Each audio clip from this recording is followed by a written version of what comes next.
Okay, hello and welcome to Simon Says Artwork.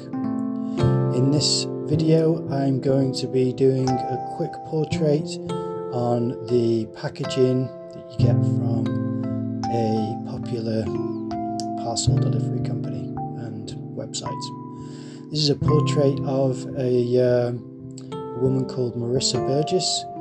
I recommend you look up Marissa's virtual life. She is a virtual life model and a professional model who also books and arranges portrait models. And for this, I'm using her as a portrait model, but this is not a live session. This is me doing it from a photo reference, from a still image. So the first thing that I do is I use a 2B pencil, I believe, to get down these marks where it's just the outline and where the shadow goes. And then I continue with a softer pencil to get in those areas of shadow. And I also use it's like a chalk pencil, but I believe it's called white charcoal. And I use that for the highlights. But first, I get a softer pencil, which I believe will be a 6B. And I go in on things which I know are the darkest parts of the image. So you've got the eyeballs, you've got the eyebrows, you've got the shadow underneath the hair, and the shadow on the forehead, which the hair is casting on the head. And then I start to just gently shade over parts of the shadow on the face and on other parts of the portrait there, just to build up some of the tone and texture of the skin.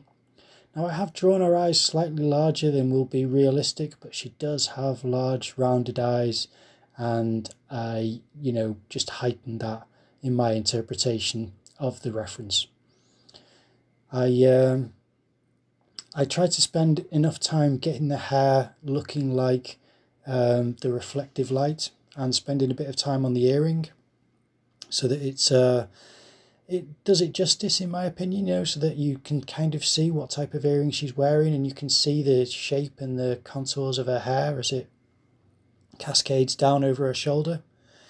And it's worth taking that extra time so that you have some shadow and mid-tone. It's the same with the lips. It's really delicate. It's worth making sure that you don't go in too heavy too fast, and that you try to get some accurate mid-tone shadow. Not too dark a shadow. You don't want it to be black. You want it to be accurate mid-tones reflecting the light that is that you're seeing on the lips. And the same for the hair, really. I'm trying to get the darker parts where it is darker and then lighter otherwise. There's a pattern on the top that she's wearing on the blouse, so I'm spending a bit of time trying to get some of these shapes. Even though I don't spend too long on it, I just do it enough where it's something which you can see is a pattern, and it just adds a nice bit of interest to the clothing, which is, based on the photo reference. And, it's something where I'm not trying to go too quick on it, but I'm also not spending the most time on it either. Do you know what I mean? It's kind of the in-between stage of giving it a bit of effort, but it's not the focal point. You want the focal point to really be the face and the parts where the greatest amount of contrast are. So it's spending time on some of the highlights as well, which are going to heighten that focal area and focal points. So the points of where the eye and the light is and the side of the face will become a focal point, because it's the lightest and darkest areas up against each other.